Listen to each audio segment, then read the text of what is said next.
Listen up, people. Manscaped have done it again. This time, it's the Chairman Pro, giving you a clean, close shave. The Chairman Pro is waterproof. The Chairman Pro has long-lasting battery life.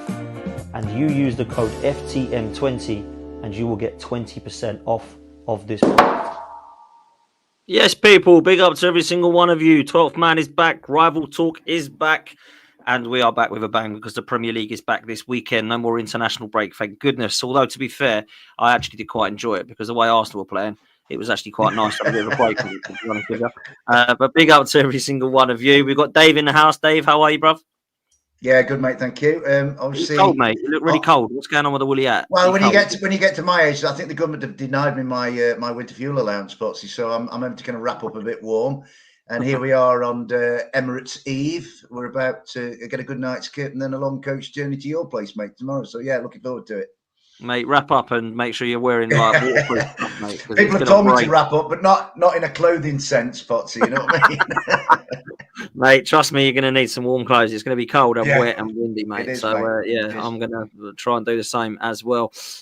Rich, welcome to the show, my bro. Suffolk Hello, Front, Dan. How are you, mate? I'm good.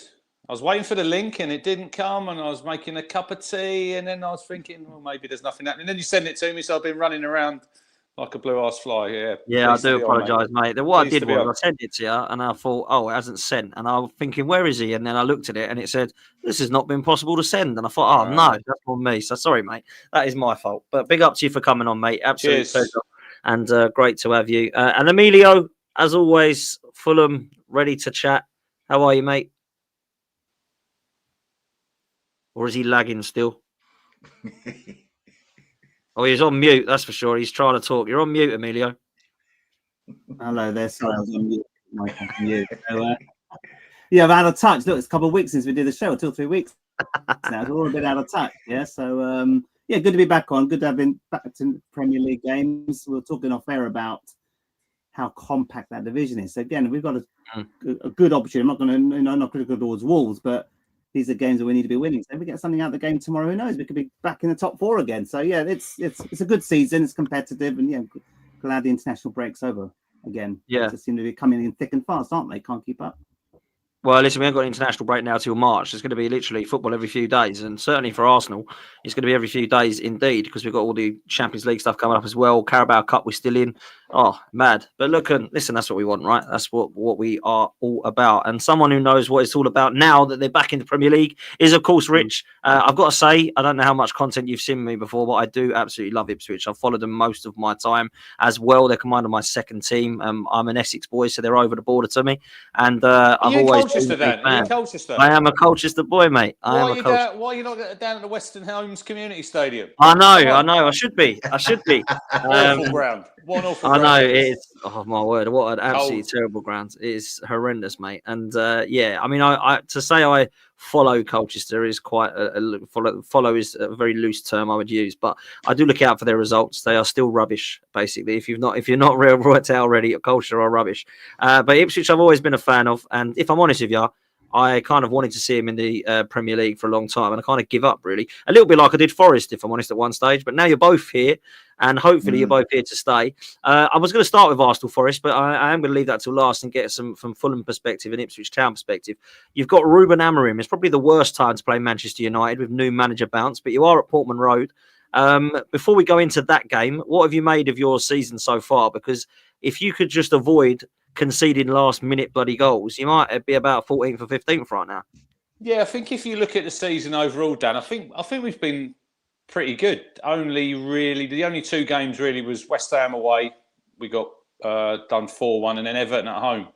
Whenever everyone was saying, "Oh yes, a team who's down near us, we need to beat these," and then they come and they've done a job at us. And I think everyone then thought, maybe this is going to be a bit harder than maybe a lot of people thought. But look, the Premier League, it's no easy games. We're not playing teams like we were a couple of years ago, like Forest Green and Accrington Stanley. We're playing Man United this weekend, and we've had City, we've had Liverpool. So, look, we've been competitive, but we probably should have had more points than we're on at the minute. We've got 8. If we were on 11 or 12, I think that would probably be a fairer reflection of what we've done so far. But like you say, it's like Brentford away, we were 2-0 up, and somehow we lost that in the 96th minute. And then Leicester at home, we should really have beaten them. I don't know if you see it. We should have had a penalty.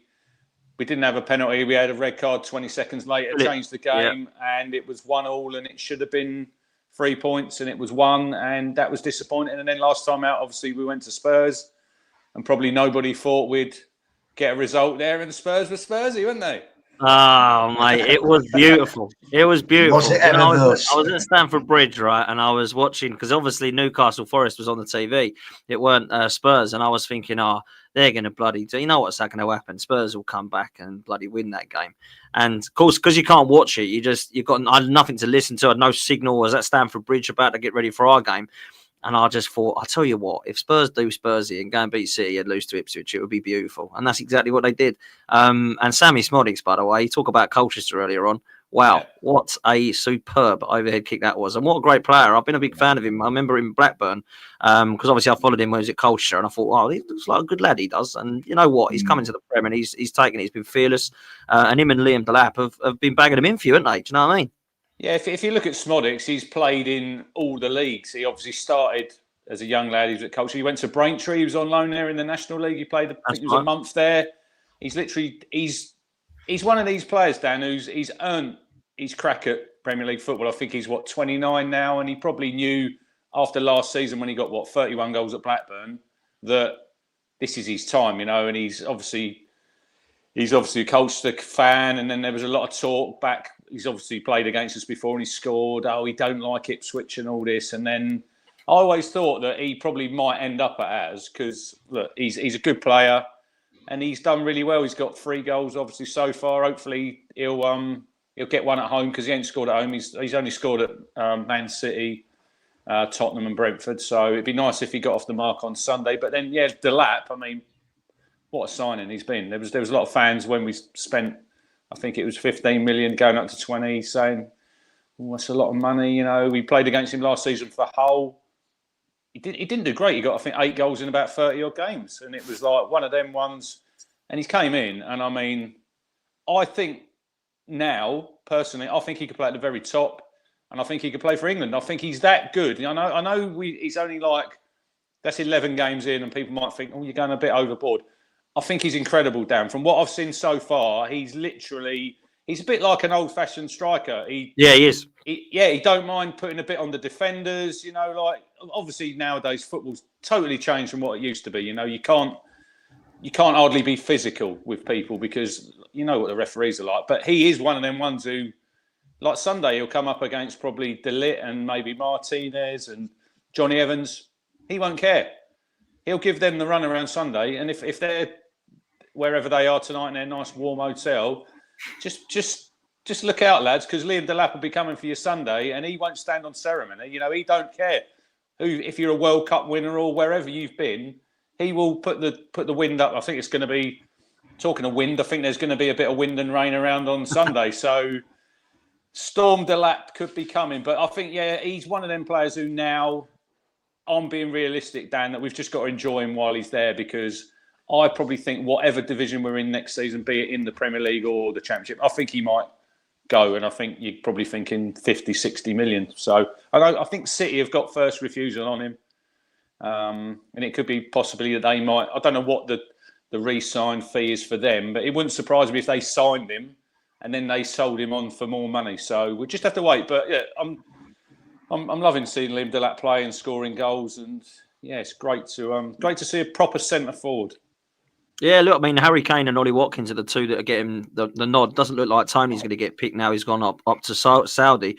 You look after that and you think, wow, it might be a struggle here. Tammy Abraham, Solanke, Dominic Calvert-Lewin. I'm picking Delap over those any day of the week at the moment. Definitely. I mean, I've got to be real. He's been phenomenal. And I liked him at Hull. Thought it was a good signing from Ipswich. I actually quite liked him at City because I started to watch some of their youngsters coming through. Because obviously Foden was coming through, Delap was coming through, Jadon Sancho was coming through at the time. If you remember Tyrese Campbell. Kevin Campbell's son was coming through at the time. I remember looking at all those Man City boys thinking, cool, they're going to be some ballers. And if I'm honest with you, along with Morgan Rogers, they're all now playing first-team football and doing very, very well for their sides. And you look at what City have actually produced academy-wise, it's phenomenal. And I think along with Mari Hutchinson, who was an Arsenal lad a few years ago, I really rated him and I thought he's going to be a top player. And when we give him to Chelsea, I thought, what the hell are we doing that for? They ain't going to play him. Do you know what I mean? And then you signed him and I thought, yeah, that's a good signing. You know, I think you got him on loan, and then I think you signed him permanently now. I know he hasn't really lit up the Premier League, but certainly did the Championship, and he's a top talent. But I think if I'm honest, I'll move it to David Emilio on Ipswich just quickly, because I think Kieran McKenna has done such a good job, man. Like, it is ridiculous how good he's been, Dave. And I got to say, like, I was really happy that he stayed at Ipswich, because I really felt like I was thinking, please don't go like United or Chelsea or something. Just please stay with Ipswich. And if you give it a crack and it don't work, cool, go and have the dream after that. But, you know, maybe I'm doing it because I like Ipswich, but I just really wanted him to stay there, and I just think that is the right move for him, 100%. We love football, Dan, and Ipswich is a great story. You know, if you like, in the way that my club was a great story, and Steve Cooper was in that role. Now it's Kieran, and I'm so happy to see Ipswich back in the Premier League, because my Ipswich memories start with Phil Jones, and they start with Mick Lambert and George Burley and Russell Osman, and that, you know, Trevor Wymart and the Dutch crew. Yeah, there's that great Ipswich team that won the UEFA Cup. I mean, if you think about it, Ipswich won the league in 1962, so they got there before we did, if you like. So I'm really happy to see Ipswich back. I thought that just so you know, Rich, Dave likes to swing the lantern a bit sometimes and go back to the 70s. I've got a mate called Colin. How old are you, Dave? 60, mate. Yeah, and I've got a mate, Colin. I think he's 67. He's retired now, and he reminds me every day that he was retired. And he's been watching Town since '64, and he loves. He'd tell me about the times he went to St Etienne in '81 when we won the UEFA Cup, and then on the Saturday we played at Forest in the FA Cup, and I think he said it was 3-3, and he bores me. I mean, not really, Colin. I love you. Yeah, I mean, if you think about it, there's an Ipswich Town Colchester United connection in there with Ray Crawford. So I always remember Ray Crawford, you know, was a good player. But this Ipswich, when I looked at it, and Dan and Emilio will tell you, I have a Forest hat on. It's not this one, but I love all football teams. I'm interested in all football teams. And I looked at Ipswich Town. I was like rooting for them to come up, as Dan was. And we said this on the show last year. They were kind of like the one in that race last year, kind of, why are they there? But they proved why they were there, and they did it in a lovely way. And I thought the first order of business had to be to keep Kieran McKenna. And as soon as they did it, I thought, they're going to at least have a presence in the division. And I think that has been proved. I think of the three that have come up, I mean, Leicester might be a little bit higher, but Ipswich are the ones who are kind of, you know, garnering the plaudits for the way they're going about it. Yeah, they give them daft late goals away, but by and large, their football has been really decent to watch. Delap, I think, is terrific. Hutchinson, Smodics, Clark is a good signing. I think the transfer business was really, really decent. And I know for a fact that, okay, we're going to Arsenal tomorrow, but we've got an incredibly difficult game at City Ground next week, right? It's against Ipswich Town. I've been there 9 times, Dave. I've come to the City Ground 9 times watching Town, and I've never, ever seen us win there. Well, you never know. 10th time lucky, mate. Well, I'm obviously going to try and stop you, mate. But the thing is with Ipswich, it's just, my worry about Ipswich was that a little bit like Luton Town were last year. They were like it ended up being a feel-good failure. But I just think that McKenna has got so much about it. I love his calm demeanour, and he's very similar to Eddie Howe in that regard. And with McKenna, I imagine the great one, Cloughie, looking down, and he'd have a lot of respect for Kieran McKenna. And I just think they're a good bunch. They like you say, they've just been those 2 games where they kind of were like got found out a little bit. But they're in this division, and they're certainly in this battle at the bottom. And you know, given where they've come from in such a rapid space of time, it's remarkable. And I think of the 3 that have come up, I think they're by far the best of the 3. They've got fewer. It seems to me they have fewer issues than Leicester and Southampton. You know, Southampton. I really hope that as well. I kind of had, I've changed quite a few times about this relegation stuff due to the fact that Forest have been so good and Wolves have been so crap. And I don't quite know what's going on down there at the bottom now. But I do think that, look, Everton have always got a chance because of Deitch, and he always seems to keep teams up. But I just think who else is going to be around that area? I think it's going to be so tight. And I look at the way Ipswich have played and some of the points they should have got. That kind of gives me a bit of belief and confidence that they might be all right. But I don't know what your thoughts are on Ipswich, Emilio. What are you saying? Yeah, there's a similar pattern to the Luton Town from last season when they got promoted. I think Ipswich have spent a lot more money. They've made some very shrewd signings in the summer and probably spent big. So obviously, I don't want Ipswich to get relegated because they want the repercussions, all those big transfer fees and all that. But there's a similar pattern to Luton Town. Luton Town this time last season they were in most of the games. If you remember, we were having Dave on the show. There was no close, just couldn't close the game out or conceded late. And a similar pattern with Ipswich. There's a bit of naivety there, and that will come with experience. And I was watching the Tottenham Ipswich game a couple of weeks ago, Rich, and when the goal was 94th minute, why the hell did the keeper boot it straight up? He gave possession away straight away, and I was like, nearly punched the screen and said, "Guy, that's a naivety." So if you see the keeper hold the ball, keep it in possession, keep it in the corner flag, but no, he just booted it and gave it straight back to Tottenham. And I just saw this is going to be a Tottenham equaliser in the 95th minute, and the goalkeeper needs to be shot down for that because they're just poor decision making. I think if you can sort out those elements of naivety, lack of experience, then I think you're in most games. I think that's the key thing. A bit like Luton last year. You've got better quality than Luton if you look at them year by year. But how many times do we keep saying, Dave, so close, you concede late, or you drop points, or you didn't score a penalty? And look at Luton now. So just God forbid Luton and Ipswich can stay in the division now, keep this team together, and a bit like Fulham and Forest. You keep the core nucleus of your team, you stay up, you build for next season, and you build again, and you keep that core team. Yes, one or two players will go, and that goes without saying, but it's all about survival when you're sort of a yo-yo club like Forest and Fulham have been in the past, and stay up. And I agree with Dan and Dave. I think you've got the most likely chance to stay up. And Everton, Palace, Wolves, these are all decent teams, but they're struggling. But you win 2 or 3 games back to back, and suddenly you're mid-table top 8. So it's a very open division in a way that can help you. And I think the key thing is not to drop points. It's showing that experience and what you need at the Premier League level, because some of these players are playing there for the first time. It's sometimes you're dropping points. Why? I think it's just because of this. You just need a little bit more intelligence when it counts. When you get that together and you'll learn from that, you'll become harder to beat. So I wish you all the best. I do want you to stay up. I think there are worse teams in the division, and you're a good story for the neutrals. A bit like Luton last year. We're all desperate for Luton to stay up. That's all falling apart. They're struggling at the moment. The manager, I think, is still there. Me and Dave are still messaging offline, but look, things can change very quickly. So seize the moment, turn teams over, keep picking up the points, keep chipping away, and you're a pleasure to watch week in, week out as a neutral. So I'm very happy to see the team in the division. Can I chuck a name in that I think deserves a hell of a lot of credit and some spotlight from Ipswich Town? Leif Davis, I think, is an excellent player. I really like Leif Davis. Super player.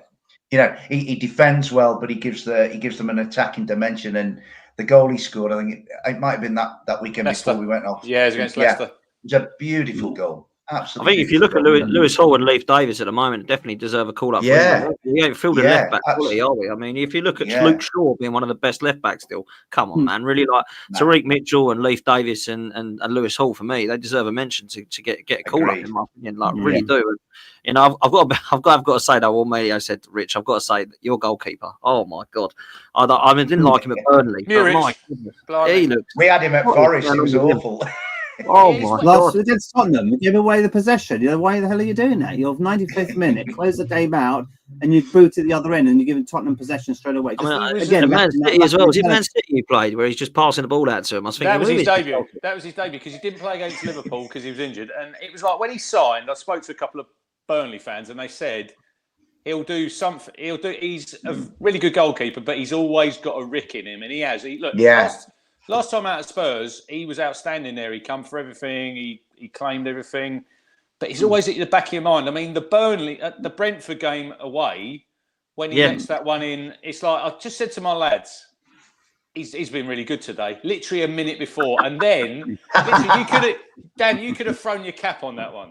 And it was like, you think, what have you... But that game, you're right there saying about the Spurs game when he was kicking it like, no... There was 2 or 3 times in that game when we were down to 10 men, he'd literally get the ball right. He's one of these goalies, he can't kick out of his hands. He starts throwing it.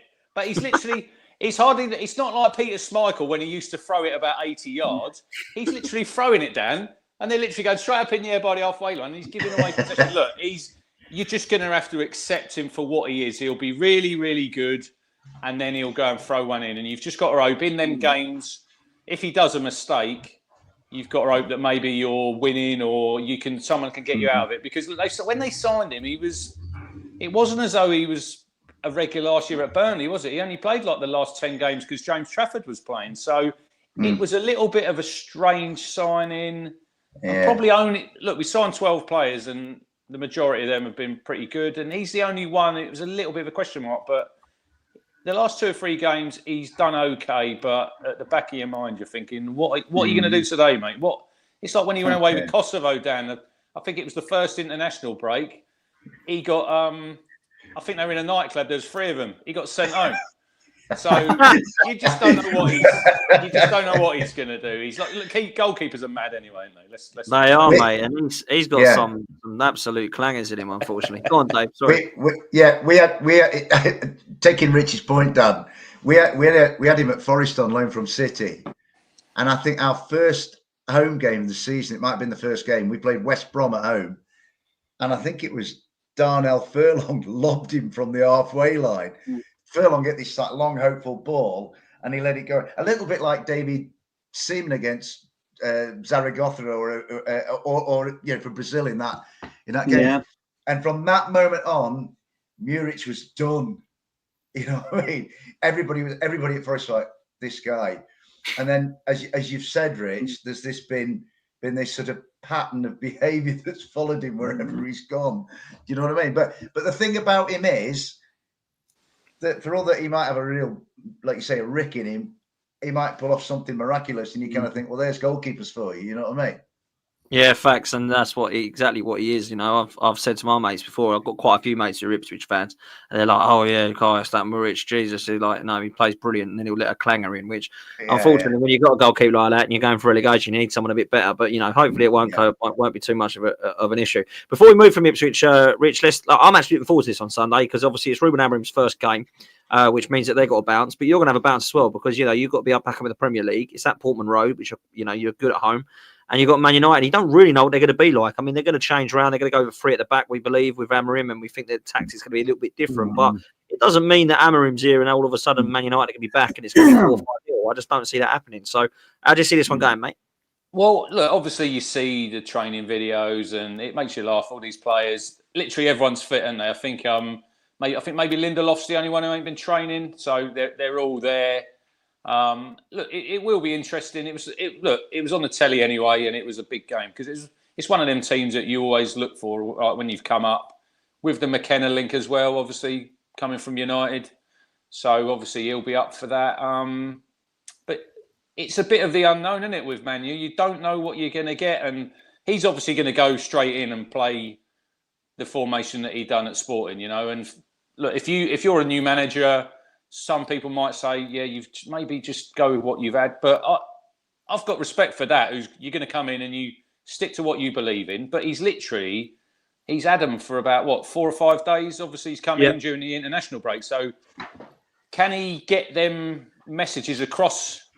It's all right, you've done a little bit of training, but systems like that, it's not just going to work overnight, is it? But then you look at the players at United. United have got some good players, haven't they? Let's not.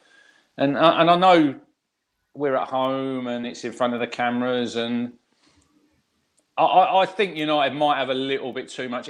For me, it's whoever gets the first goal. You look at Bruno Fernandes; he was literally under Ten Hag. I don't think he scored a goal, and obviously now that he's gone, maybe the shackles have come off a little bit. And yeah, I think United might just edge it, but if we can get in front, and obviously the crowd. If the weather, it's Ruben Amorim's probably looking. Where's Ipswich? Never heard of it. He's probably him and his coaching staff. They're all coming down there. But look, it's a game that this is one of the games that all the hard work that we've done. This is like the reward. It's a free hit for Town on Sunday. There shouldn't be any pressure on us. And obviously now we've got that monkey off our back and we've won our first game. Obviously, it's a bit of a release. Look, it'd be nice to get the first home win, but I'm looking forward to it. McKenna knows Man United, doesn't he? You know what I mean? Yeah. So, I think he'll probably have a little bit of extra fire because obviously he was linked in the summer. When you were on about McKenna back there a little while ago, guys, he was probably our most important signing in the summer. True. When you say about Amari Hutchinson, Dan, coming back because he was obviously on loan. And he was our first signing. I don't think there's any chance of him coming back to Town if Kieran McKenna leaves. I agree. I think that was key to him staying. And it for me, the work that McKenna had done, back-to-back promotions, if he wasn't the manager in, it it'd have been a little bit tainted for me. Like, I know you move on from managers and whoever would, if a new manager had come in, yeah, you'd have got on board with it. But Kieran had done that hard work to get us to the Premier League, and he had to be the guy now. And for me, I still think this season, if we stay up or we go down, I don't really affects him much as a coach. I don't think his stock won't fall greatly if Town go down. But I see Emilio there talking about Luton, and I don't want to be a hard luck story because I think we all enjoyed Luton last year, but all them games, like they were in games, weren't they? There was them late goals, you know. That I don't want to be. I want to be competitive, but football's about. If you go down and everyone's patting you on the back, oh yeah, you've done well. I don't really want that. I want to stay up. You know, we've got here through hard work, and the only thing that I think personally we might have got promoted a little bit too soon with the back-to-back. We didn't really have time in the Championship, obviously, if you build a team, if you say like a Brentford or a Brighton, when they came up, they'd been in and around that mix at the top of the Championship, whereas we've gone bang straight from League One, straight out the Championship, and it was great last season when we were up against the three teams with parachute payments, and there's probably a lot of fans of them three teams probably thinking Ipswich will fall away, but I think we got a lot of like you three on here are happy to see Ipswich back, and I think we were probably the underdog last season, and probably neutral fans of other clubs probably wanted us to come up because we haven't been in the Premier League for 22 years. But it's a case of you want teams who come up. You can't be having the three come up, go back down, because for me that's no good. You need to have teams that can come up, and even if we finish 17th this season, you know, like when Forest the first season, I know you overspent a little bit, but you stayed in the division. You stayed in the division, and that's key. And then you can progress your second year, your third year, and you're looking how you're getting on now. Because then, obviously, the players we signed, guys, were from the top end of the Championship. We couldn't afford. Like I had some mates saying, "Why are we not signing Premier League players?" Well, because we've literally come from the Championship.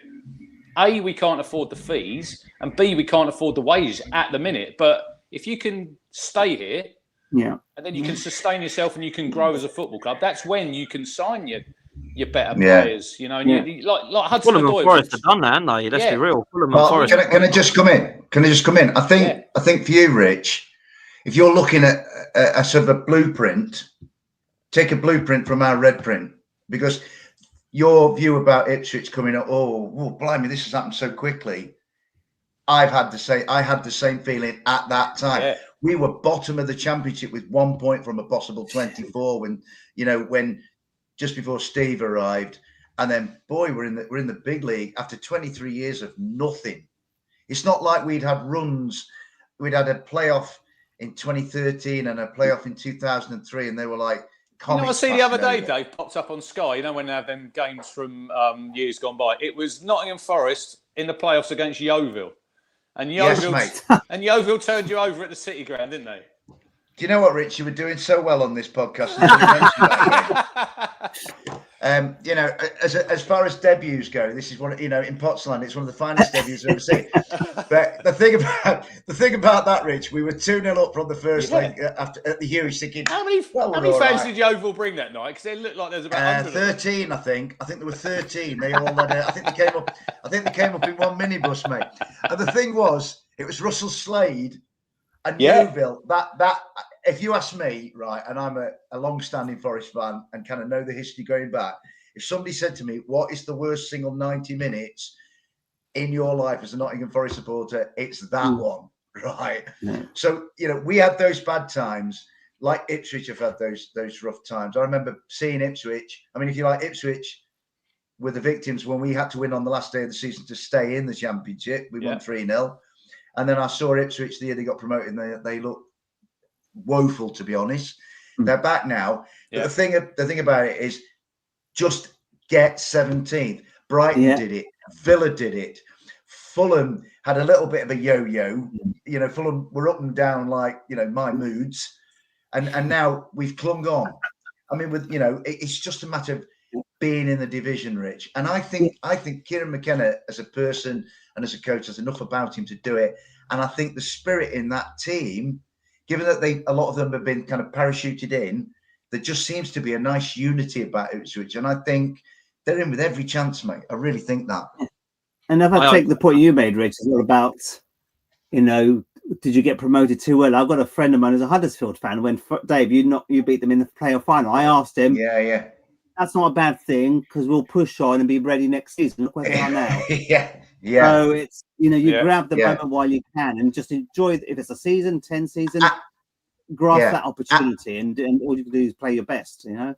Yeah, and Emilio and Dan and Rich, take a look at the Championship this season. There is not one single team in that league, and I include Leeds in it, and Leeds are by far the biggest club in that league. And bless Joe, we all love Joe, obviously. But there isn't anybody to me in that league at the moment, and you might watch Plymouth and Watford tonight, and it'll be the same. Nobody in that league at the moment is suggesting that they are going to come up and be any better than like Leicester, Saints, and Ipswich have been. Yeah. Now, I feel with Forest, we got in the league and we clung on at the right time, because now I think the gap between the Championship and the Premier League has definitely widened. People saying the Championship is competitive. A synonym of that is actually there's not a lot of quality in it. If Ipswich can stay up and then just continue to stay up and let that be the baseline, in the fullness of time, they might become that thing that we all like to be. Fulham have definitely done it. Forest are working towards it, of being that established Premier League team. Because if they can stay up, they can be in that clutch of 14 and 15 that are kind of generally safe. And then it's the ones who come up plus maybe one or two others. Do you know what I mean? That, like, it's Palace and Wolves at the moment. You know what I mean? So if Ipswich can stay up and cling on, then that is a large part of the bigger journey achieved, I think. Yeah. Look, I really hope and pray that Ipswich not just take something this weekend, because I can't stand Man United, but actually go and stay in this league, because I think it would be a phenomenal story. I really do. And I think there are three worst teams in the league right now. I know it can change in football. Trust me, it can quite quickly, as many of you have seen. But I do fancy Ipswich. There's something about it. I just think that it's going to happen. And if they can actually model themselves on what you two have done in terms of Fulham and Forest, and because you guys aren't going anywhere in my opinion this season. It's looking ridiculously good, and we'll come on to that next. But I think if Ipswich can follow that kind of model, or the model of kind of a Brighton or something like that, it would really be good to watch for me, because Ipswich are a massive club and they deserve to be there. And I always said Leeds, Forest, and Ipswich, I want to see them three in the Premier League, because they're massive clubs in terms of their history and what they've done in football. So hopefully Ipswich are there to stay. We'll come to some predictions in a minute. Amelia, I'm going to move to yourself, mate, because Fulham this weekend, you got Wolves, and I was on a show yesterday with Hooks and Jamie and a few, and they thought there might be an upset and Wolves might do something now they've got to win. But I fancy Fulham this weekend. I just wish you had a striker, really, because I think you'd be fine if you had a forward. I really do. And I look at where you are now in the league, and I still think you're doing well. But I think if you had a forward that can bang them in, you could really surprise this season, mate. Yeah, and you look at the points that we've dropped because we didn't close games out, a bit like Ipswich, and 1-0 up, comfortably 1-0 up, and then you conceded in added time. So I think I did a show the other night. I think we're in a false position. I think we should realistically. I'm not. Every team's going to say, "Well, we should have done that. We should have got more points there." But you look at where we've conceded in added time goals in games we controlled for 90 minutes and don't come away with 3 points. That's 4 points we've lost automatically there. 20, would be 22 points would be top 3, top 4, and that's not exaggerating. So you're right. We need a striker. We are looking for that anonymous striker that every club is probably looking for at the moment. But you're right. If we have a Mitrovic of that ilk, we'd probably be Liam Delap, Emilio. Chris Wood. Well, look, everyone wrote Chris Wood off, and look at him now. Yeah. So it's we're playing good brand of football. We've got 2 consecutive wins. Wolves, I don't know how to look at it. I'm glad that Wolves got that victory before the international breaks, and they're not going to come in here looking for that first victory. But then that may mean they're going to come in positive, optimistic, and thinking they can spring a surprise. I think it's going to be a closer game than people think. So I agree with the guys on the show that you've done last night, and it's not going to be a foregone conclusion we're going to win. We don't win convincingly, if that makes sense. Crystal Palace a couple of weeks ago, we did win convincingly. It could have been 4 or 5, but normally we give teams a chance because we're not clinical. We're not converting those chances with all the chances we've created. So that gives the opposition always a chance. But I think this could be a closer game. Don't be surprised it's going to end up in the draw. But Wolves will fancy themselves to get some. They're on a high. They've finally broken their duck. our home form is okay, could be better. We should be, let's say, scoring more goals. That's the problem. We're not scoring enough goals. But overall, for the team, the investment that we've made, the manager that we've got, the players that we've got, I'm enjoying this season. It's a great brand of football, a bit like Forest. It's very similarities between Fulham and Forest. The togetherness, I see that, Rich, in your club. The players are playing for each other, playing for the manager, and there's this togetherness. So I'm not seeing that necessarily at Arsenal. You're not necessarily seeing it. Maybe at Tottenham, there's a few characters there. So what are the three other clubs here? Ipswich, Fulham, and Forest got. There's this. They're playing for the manager. Very true. Yeah, very true. In their sleeves. Win, lose, or draw, you're there together. You're fighting for the goal. And that's what there's some similar. Brighton's very similar as well. They're all fighting for that shirt. Yeah. Whether Bournemouth or another. You can see Bournemouth the same thing again. So those mid-table teams, I call them. If they keep that togetherness and work as a unit, you've not always got the strongest players on paper, but as a squad, you play to your strengths. You play to you know each other like brothers and sisters. That's why I think with that's already gives you so many points on the board, because you've got belief, confidence, and you get the momentum. And like I said, 2 wins back to back. We should be beating Wolves. 100 respect. We want to push up the table.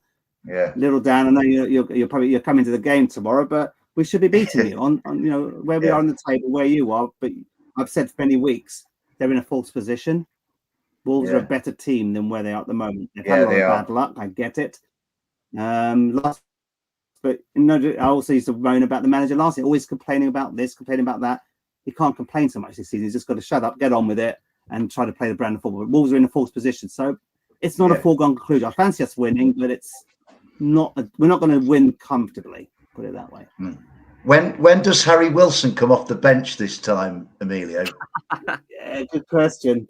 I don't see him starting. And I said it on the last show when we beat Brentford, those 2 added time goals. I was having a moan next to the guys next, saying, Harry Wilson, we've got to sell him in January. Not good enough.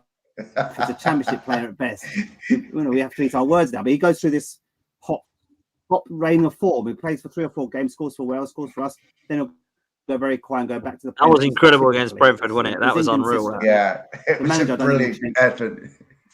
I couldn't believe it. I was actually out that night in London. Top 10 moments of my career. Oh, really? Wow. Just that top 10. I was like you, Dave. I've watched 700 plus games of Fulham in my life, and that's one of the top 10. Just it's the experience, the moment, the celebration. I know we haven't won a trophy, just won 3 points. And the opponent as well, Emilio. What's that? And who the opponent was as well that night. Yeah, exactly. And the fact that they parked the bus for 90 odd minutes and then got stung. Lovely to see, and that's why it was such a beautiful moment just to watch that. So I'm still recovering from that 2-3 weeks on, but overall tough game tomorrow. The conditions aren't going to be favourable for Fulham. I think that's not going to help with the wind, the rain that's predicted. So, but I think it'll be a good advert for the Premier League tomorrow. Again, the neutrals, I'm enjoying watching Fulham play. We don't ever get credit, but we're starting to get a little bit more. The media's starting to praise us a little bit more. And Wolves, like I said, in false position, they'll come in on a slight high. So for a neutral, it's going to be a good game. But I fancy us winning probably 2-1. I fancy you as well. I will say though, right, you definitely don't get the credit you deserve, but sometimes that ain't a bad thing, Emilio, because you can just keep ticking away. When you start to get pressure on you and, oh my God, look at Fulham, they're going to get in the top 6. You don't want all that, because you don't want that pressure. You just want to be, look at Fulham, they're not that great. They'll probably finish about 16th. Let them talk. Just let them say that, because then you can Because for me, I've got you in the top half at the moment, real talk. I've actually got you in the top half of the table. I think you're that good. I think and if you bought a striker in January, wow. We need one. I think, Dave, earlier in the season, when I think we were top 4, weren't we, for a couple of games?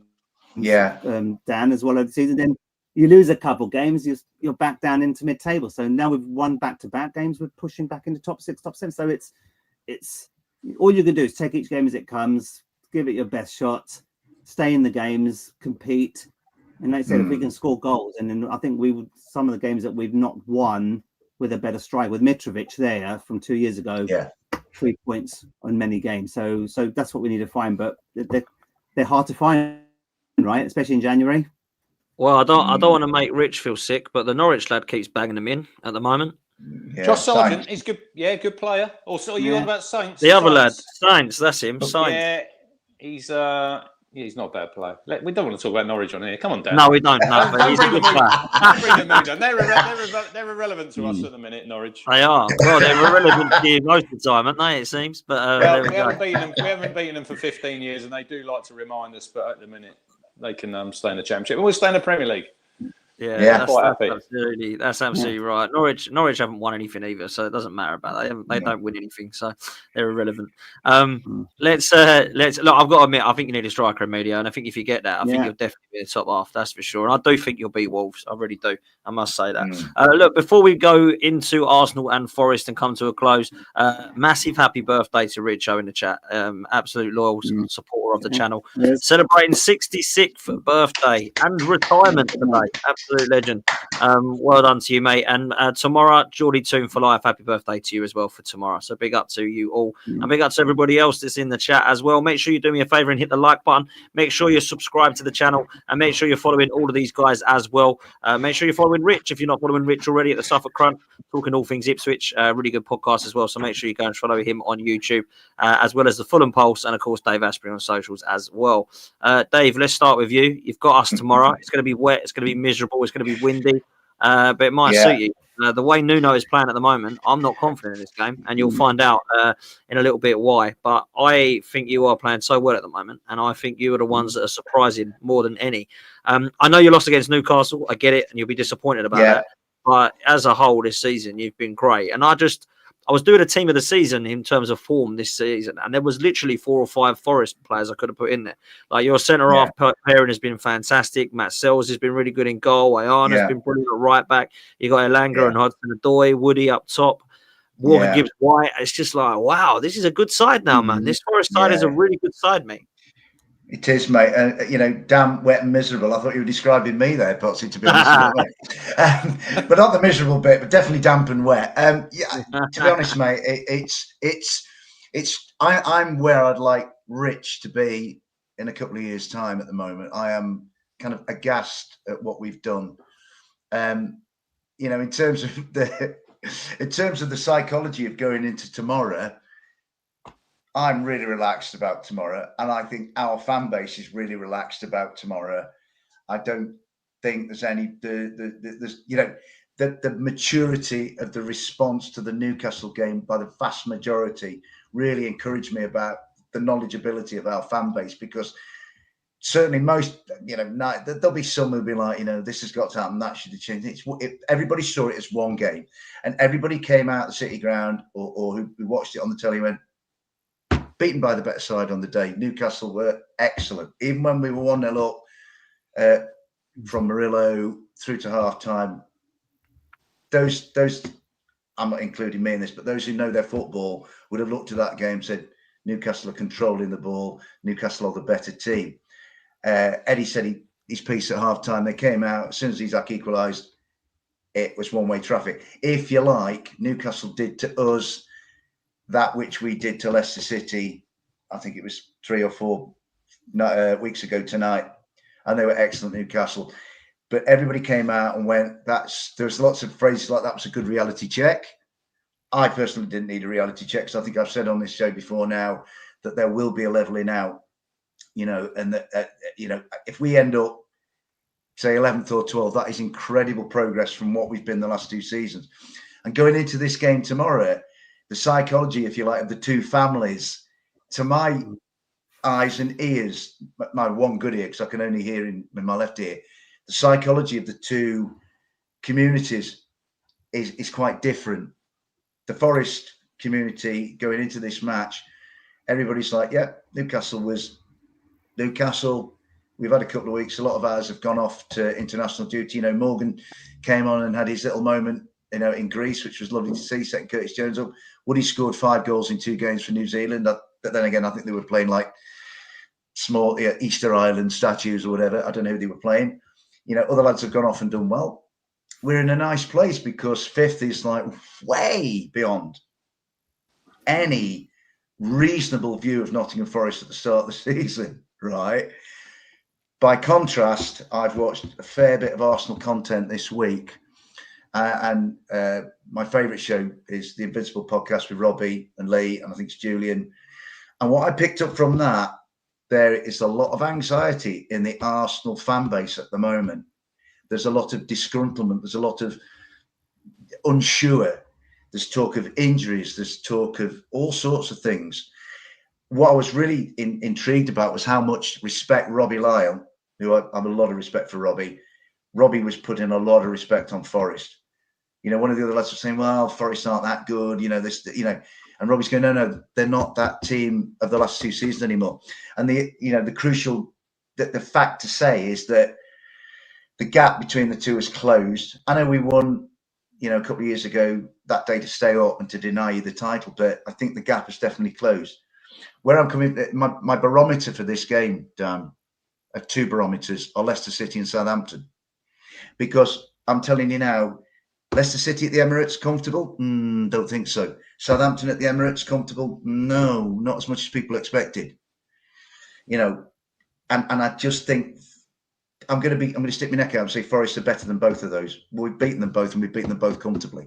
So if Forest can be better than Leicester and Southampton, Forest, you know, on a sort of a mathematical sequence from those games, Forest are in that game tomorrow. In terms of players and quality, Arsenal have the better players. There's no doubt about that. But Arsenal have got, you know, a lot more questions to answer, certainly about selection. If you listen to some of the Arsenal guys this week, they're like, if I get into the Emirates and I see that name is on the team sheet, I'm going to feel good. But if this name on the team sheet, I personally think the loss of Ben White is a real big blow for Arsenal, because if the excellent Thomas Partey has to go and play at right back, well, Thomas Partey played at right back in that game at the City Ground where Forest won 1-0 off 18% possession, a record for the lowest amount of possession in the Premier League when we won that day. And, you know, you lads came up. So I just think going into the game, Forest kind of know. I think Forest are kind of getting to know that there's a different Forest now. Like, blimey, we're this high up the league. We never thought that would happen. I think Arsenal's identity crisis is bigger, because Arsenal's identity when the season started was bang in the title race, serious, authentic title contenders. And I think that identity now is being questioned over these last 4 games, and the nature of Arsenal's performances to this point. It's a fascinating game. The Arsenal boys I listened to tonight, it's a must-win game. It is a must-win game for Arsenal. If they have to get back in the title race, if Liverpool are not to, Liverpool play Southampton. Can you see Southampton? Southampton are going to have 90% possession and Liverpool will win 6-0 because Russell won't change the way he plays. Liverpool aren't going to lose at Southampton, right? And City are playing the softest, most mentally disordered fan base on the planet tomorrow. If City want to play a team that's going to like, don't, you know what I mean? And it'll all start again. City and Liverpool have got teams that they really should put to the sword. Arsenal aren't quite sure yet. Arsenal need a statement performance tomorrow to get back into where they imagined they would be at the start of the season, and where they're sort of there in it. But Arsenal want to be, you know, I certainly thought there'd be an echelon of 3 at the top of the start of the season. It'd be Liverpool, Manchester City and Arsenal, and then a considerable gap. You know, and Arsenal need to kind of get back to that identity that they assumed for themselves and was put on them by, you know, the cognoscenti of the game. So I think it's really fascinating. Will Saka play? Will Declan play?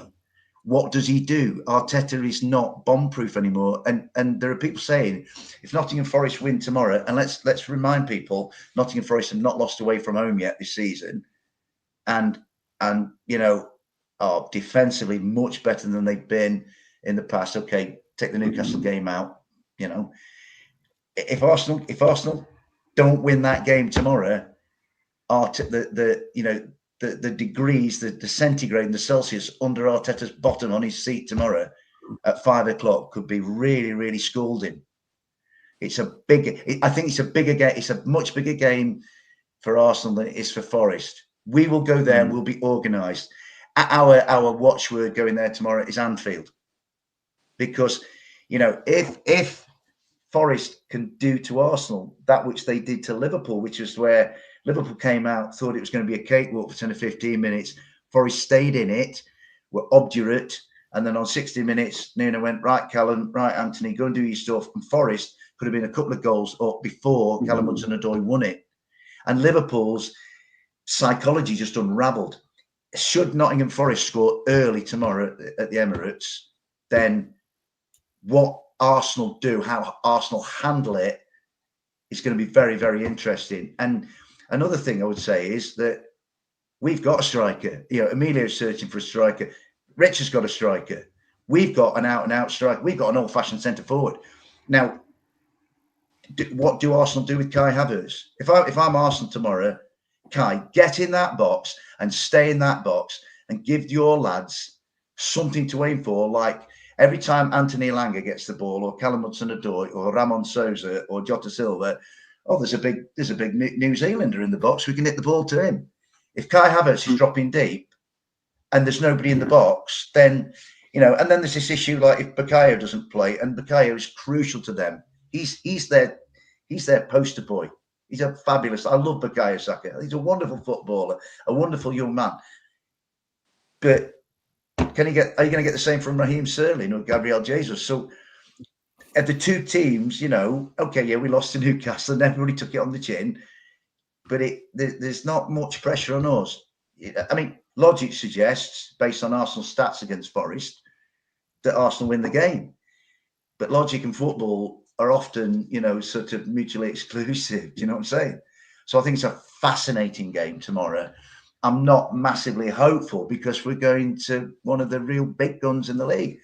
But then again, I went to one of the real big guns in the league and pulled off a win that was our statement win, a win that said, actually, we're not that weak sort of hanging on team the last two seasons. So fascinating game, Dan. And I think if Arsenal have a good opening 10, 20 minutes where they boss it and they create some chances or maybe even score, then Arsenal will feed off that and give themselves that sort of performance that the supporters are craving. Do you know what I mean? But it's what Arsenal do that's fast. Forest might just sit there and went, hey, have you noticed this lot over here? They're having a right few problems. We can feed off that. And Nuno, the Wolves Nuno, the sort of becoming Forest Nuno, not the Tottenham Nuno, because Tottenham are unmanageable. If I've rung Ange Postecoglou and said, mate, you're a really good bloke, a really good manager. Get out of there now, because that is a smear on your CV that it's nothing to do with you. It's an unmanageable club, Tottenham Hotspur. But Nuno will have an idea. If Nuno senses that Arteta's got some issues and Arsenal, after about 10 or 15 minutes, thinking, blimey, Forest are making this uncomfortable, Nuno will pounce on that. Amazing game in prospect. I'm really looking forward to it. As you can tell by my ramblings, do you know what I mean? But, no, I know why you are, mate. I know why you are. And I think you're going to get sank. I do, unfortunately. I'd love to sit here and be confident and say that Arsenal are going to win this game, and we should win it. It's when I look on paper what we've got, what you've got. But you are playing very, very well. You're on form. Arsenal not on form. Arsenal have got players coming back. That doesn't mean we're going to be flying. People now think that Martin Odegaard's back. Oh, brilliant. Now Arsenal will go on a run. That doesn't work like that. We're playing well enough like that. We're playing well enough as a unit. We're not defensively solid like we thought we would be. Our midfield is an absolute mess and it's chopping and changing. We've actually only played the same midfield and the same defence once the whole of this season. And we're, 12 games in? We've not been able to keep anybody fit, so we haven't been chopping and changing. That's affected us.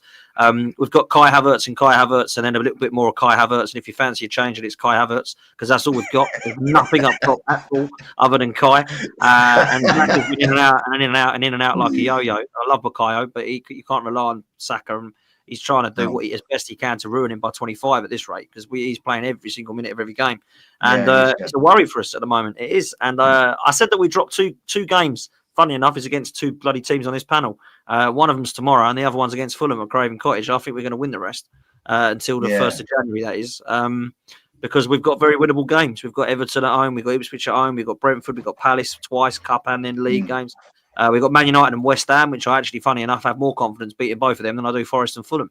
But I do think that Craven Cottage is a tough place. We lost there last year, and I think we're going to drop points there, and I think we're going to drop points tomorrow, because I just think that Nuno is got you well drilled. I think it will suit you the way that we play, because it's very wide the way that you play in terms of the pace of Hudson-Odoi and Elanga, and I don't think we're going to be able to do too well with that. It also depends who we play, because if Ben White is now going to be replaced by Partey, then I think it could be in trouble. If Partey plays in midfield, which I hope he does, and we have Timber and Calafiori, I do think we'll be a lot better defensively. Yeah, I agree, Dan. So I think it's going to be a real tough game, but I have predicted this one as a 2-2 draw. because I do see Nottingham Forest scoring. We don't keep clean sheets at Emirates, mate. We don't. We never ever keep clean sheets at the Emirates. I don't think we've kept one the whole of this year. I think the first game against Wolves, that was about it. So for me, we always concede, and we're not playing well at the moment, Dave. And Ødegaard, look, he's back. And he's phenomenal. I love Ødegaard. I love watching him on the ball. I think he's brilliant. Yeah, I do. Great to watch. Super player. And he was, but he was there against Chelsea. He was there for the first few games of the season when we didn't really look that great, if I'm honest with you. So I don't think it is Ødegaard comes back and now all of a sudden Arsenal start winning. I think we've got to look at the team and look at how we're playing and try and get something out of Arteta. Because Arteta, for some reason, Arteta has gone from scintillating football. That didn't win us the league. Let's be a little bit more resolute and then we'll go and bang teams out of the park. That didn't work. And now all of a sudden we're playing like Tony Pulis and David Moyes. And I don't know what's going on here. Like, this for me is not good to watch. And it's fine if you're winning and you're doing it 1-0 the Arsenal like George Graham did when I was growing up. Or if you go and do the Jose Mourinho or Diego Simeone way, because they win 1-0 or 2-1. Conte. If you ask Tottenham fans what it was like for Conte when they were losing playing like that, and West Ham fans under Moyes when they were losing playing like that. This is what we've got at the moment with Arsenal. And I'm not saying that Arteta is one of those managers, by the way, because, everyone has their own styles. When you're winning games 1-0, 2-1, I couldn't give an absolute monkey's how we play. I really don't give a shit. Yeah, I agree. Make me do that at the end. I don't care what the scores are, right? It'd be lovely to do it the Pep Guardiola way or the Klopp way. Of course, everyone wants that. But when you're not winning games and you're playing like this and you're getting 46 crosses into the box and you're just hoping that someone's bods gets on the back of it, I ain't spent 5 years and £700 million to play like this. And if we play like that tomorrow, we will not win the game. And I think it'll be a 2-2 draw. I really do. That's the way it is. Well, I take a point, Dan. I'm taking a point now. I'd be chuffed to bits with a point, but I think all the issues you raise are relevant. I've just been sort of drifted into watching some Arsenal stuff, and I was listening to Judges, and he said it's the first time, and Judges a top bloke, love listening to Lee, and he's really knowledgeable about his football, and he said it's the first time in a couple of years he's not really looking forward to the game. And he's not confident, and he's basically saying what you're saying, Dan. So, Arsenal's psyche tomorrow, Arsenal's mental acuity tomorrow is where the game lies. Forest kind of know what they are. Forest, to me, as I've said to you before, Forest remind me, my little footballing family remind me of that really solid, not massively spectacular, but really efficient Wolves team. Yeah, they got in Europe 2 years running. Nuno under Wolves, definitely. Yeah, Nuno at Wolves, Forest. There's a feeling, and we all think that it's heading towards that. I mean, Henry Winter was on this week, a really solid fellow who I've got a lot of respect for, saying, Forest can. I think it's beyond us. Because I'm always feet on the ground, I'm like thinking, 11th or 12th, 13th, something like that. But that would still be amazing progress. So I'm kind of into bonus territory already. But if people are like that, are saying, well, why can't Forest think about maybe Europe down the line? We're following, it's this trajectory that goes back to all of these clubs that come up to this league. If you like, it was Brighton. Brighton clung on for 3 years, and then Brighton became established. And look, Brighton are playing great football now. Villa had to win at West Ham on the last day of the season with a Grealish goal to cling on, and now look at Aston Villa.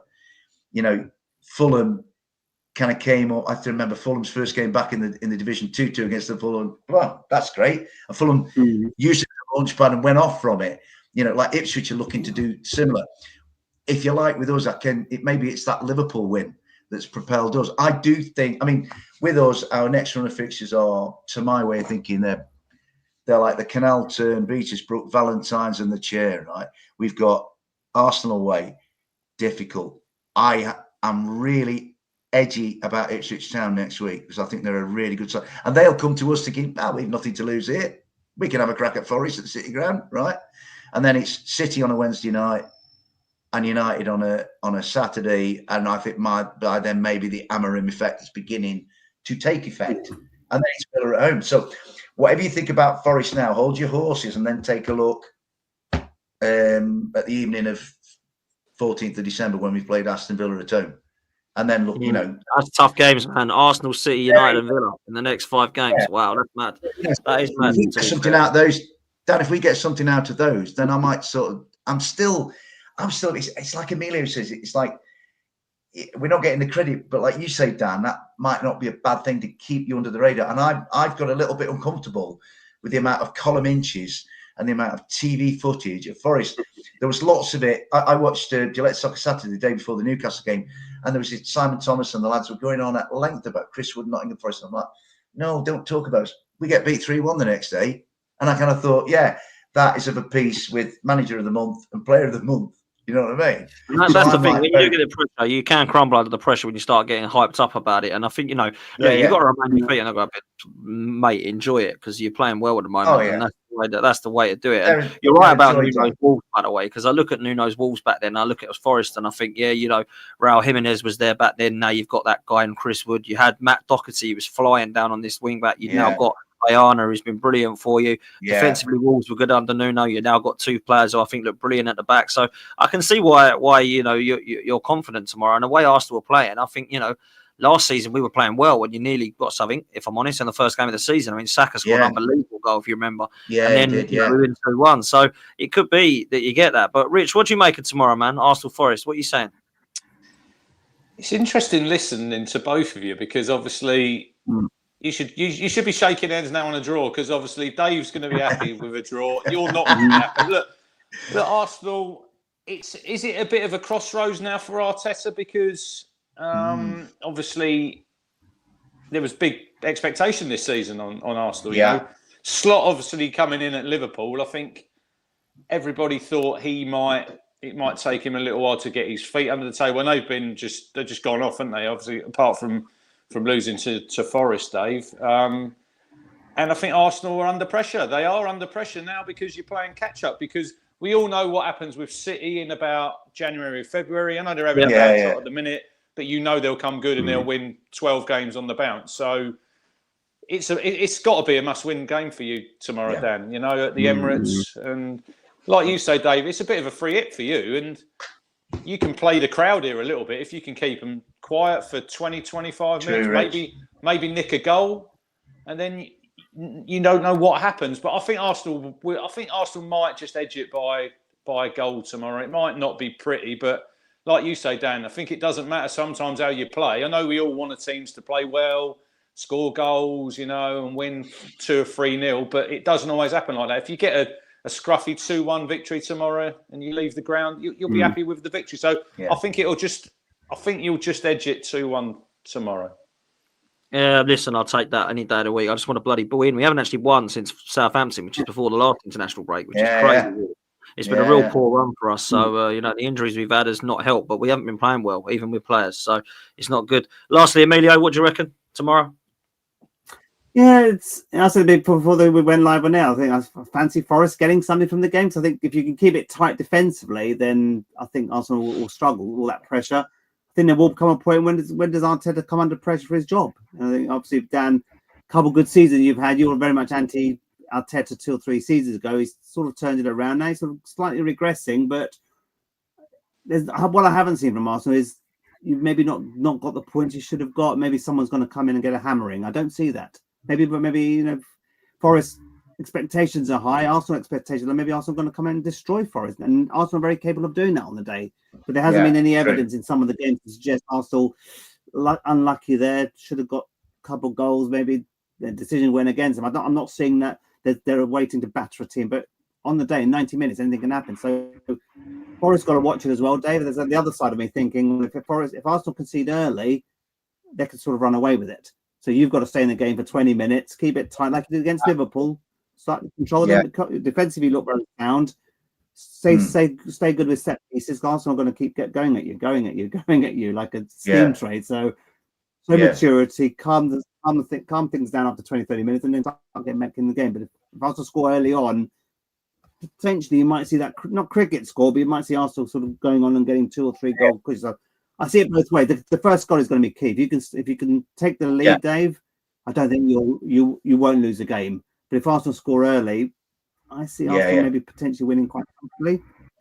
Yeah, I agree with that. Probably dual. Yeah, I agree. And Dan, do you agree that Arsenal don't look like they're going to batter a certain team, or have they got it in them? I don't know. From what I've seen, I think we've been really, really bad to watch, mate. I think it's been horrendous. I don't think I've enjoyed Arsenal since last season when we were hammering teams after Dubai. and we ain't got the winter break in Dubai to help us at the moment. We've got to get it right now. And, look, the thing is with Arteta, you say, like, how long's it going to be his job's on the line? I've never really been convinced by him. And people say, really? What? Are you joking? Or, guy's not won anything. This Arsenal team has done nothing. Like, let's just say it how it is. This Arsenal team has done nothing to show me that it can win trophies. So why do people get so shocked when I say I'm not too sure about the job that he's done? Like, if you said to me, do you think Arteta has done a good job getting Arsenal challenging? Yes, he has. Absolutely. Done a great job getting us challenging. But I don't want to be challenging. We should have been doing that. We were doing that for 20 years of the guy we sacked, Wenger. So why is it such a great job to go, look at us challenging? We should be winning, man. We spent £800 million now in 5 years. It's time to deliver now. It's no more processes, no more phases, no more buying bloody dogs called win. Let's just go and win a trophy. Yeah, I want to go and lift something now. It's getting stupid. All this talk about Arsenal. Oh, we might, but Pep's good, and but Arne Slot might come in and win the league. And what's Arteta going to look like then? He's not needed 5 years, phases, dogs, and £800 million. He just gone and took the side and won the league. So, look, I still don't think Man City are going to win the league, by the way. I think they will win it again because I never roll off Man City. I never write them off. You'd be silly if you write off Man City. Unless they're 25 points off, I'm not writing them off because they are just too good, right? But you've got to look and put pressure on the manager now. You have to. He's got to deliver. He has to. And I don't understand all this kind of, but who could do better? I could name you quite a few managers out there that have got a CV that's better than Mikel Arteta. Right. So let's just say how it is. He is a good manager. He has done very, very, very well to get Arsenal back challenging with a very good side in Pep Guardiola's Manchester City. But it's time to deliver now. Because if Ten Hag gets laughed at and he's won 2 trophies in 2 years, it's time to deliver. Yeah. That's the way I see it. And I don't know why so many Arsenal fans are so, oh my God, it's like Mikel Arteta is more important than the club. He is he's not. He will go one day. Like, what are these fans going to do at the funeral when he leaves or something like this? It's just really strange. I don't get it. I don't understand the protection and the love for this man who has done a tomorrow's big, Dan. Tomorrow's big, mate. No, we lose tomorrow. It's done. The title is done already, in my opinion, but it's done completely. Yeah. Well, I think that's the view. That was the view I was getting. But it's Sporting Lisbon on Tuesday night. It's not getting any easier, mate. You know what I mean? No. Well, we got December. Look at December schedule. 8 games, 8 league games in December. It's a shocking schedule. Look, it's time to start delivering now. I'm sick and tired of waiting, if I'm honest. I've waited 21 years for a title. Do you know what I mean? People are saying, be patient, be patient. Crikey, I think I haven't been patient already, 21 years. Since we moved to this stadium, we've been competing for the league about 2 times. It's crazy. Well, I would say, we've been here 16 years. Context, mate. I've been waiting a chuff of a long time. Rich has been waiting even longer, and Emilio, he just waits. I don't know. I get that, lads, but you didn't knock down your stadium to go and compete with Real Madrid like we did in 2006. Surely that was the plan. That was the plan, wasn't it? When you moved to the Emirates, you were going to be competing for not only Premier League titles, Champions League. Sure. If we had the budget of you 3 clubs, I'd understand where you're at and go, oh, cry, what's he moaning about? We only spend $1 million a year. What's he on about? What does he expect? But no, we've spent a hell of a lot of money. Look at it. We spent more money than Real Madrid in the last 10 years. Wow. Look at our trophies compared to theirs. They've won 14 years. You've still not got a proper striker, have you? You've still not got. Oh, my Rich, I've been crying out for this for years, bro. 5 years I've been waiting for this centre forward. 5 years. Our last centre forward was can't afford it. It's not like you can't afford it when you say you've spent 800 million over 5 years, and you're bang on what you're saying there about like Ten Hag. He won a League Cup and an FA Cup, and that weren't good enough for Man United. So what's Arteta won? An FA Cup? Yeah. That's it. 1 FA Cup. But that's and that was with Unai Emery's side, by the way. He said wasn't good enough and was toxic and had to get rid of them all, like Aubameyang and all these players. Since then, I mean, our last striker was 2018. We signed Aubameyang. That was the last time we bought a proper number 9. What are we now? 2024. 6 years later, we're still waiting for one to come in. Like Jesus ain't a striker. Havertz isn't a number 9 that you want to look at as the number. He's a good player. Don't get me wrong, but he's not one you can rely on to get you 25 goals. And then we're playing like our bench is a shambles. I've got to say this, like bringing on Sterling, who had a good game in 2019. We've got Jesus coming in. He hasn't scored for 26 games now running. Like, come on, man. When are we going to wake up and go and buy someone in January? Ivan Toney. I always thought Ivan Toney would be the one, but it'd be better. It looked to me. We talked on this show. And then on this show we generally don't talk about Arsenal. But I think we all said, Emilio said it, and all the other boys said it, that like Ivan Toney looks tailor-made for Arsenal, but it's either it's the lad himself, he had his head turned by the money over there or whatever. Yeah. I don't know. You know what I mean? To be honest, I don't even think we're going to buy one in the what do you call it, in January. I don't even think we're going to get one in January. From what I'm hearing, we're looking at more midfielders again now. I just think, this is crazy. It's just so frustrating. Marmoush. Yeah, I'd take Marmoush, I'd take Gyökeres, I'd take bloody what's his name, the old Lille striker. I'd take anybody at the moment, Dave. Honestly, I would. We need a striker that's coming on that does not look like Jesus or Sterling, because they're coming on. I want Ethan Nwaneri to come on instead of these two lads. Yeah.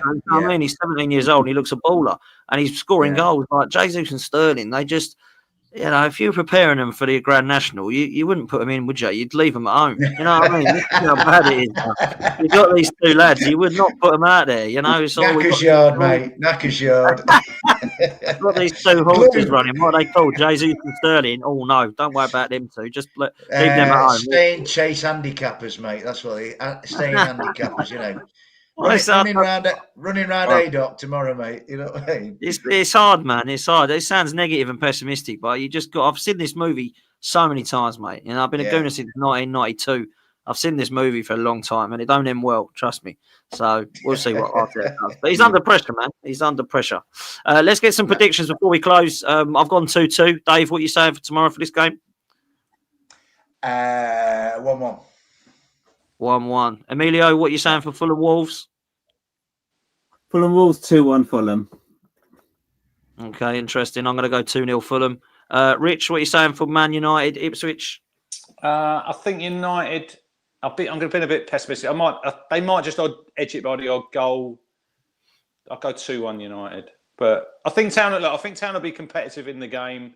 Yeah. And if you get a bit of luck, we might get a VAR decision go our way, because we don't really want to get onto that, but we've had a couple that have probably been a bit contentious. But I think we can be competitive in the game, and first goal, like in any game, like your game tomorrow, guys, and our game, if we can get ahead, with the crowd, I think we could do something. But I think United might just nick it. But these games are they're not going to be key where Town going to stay in this league. It's a bonus if we get any points on Saturday, and then obviously we'll head to the City Ground, and hopefully I'll see our first win there. You know what? Osborne 1-0. I pray you pick Santa. I'll go 1-1 Town Man United. Yeah, I'll take a point. Take a point. Get a point. Get out of there.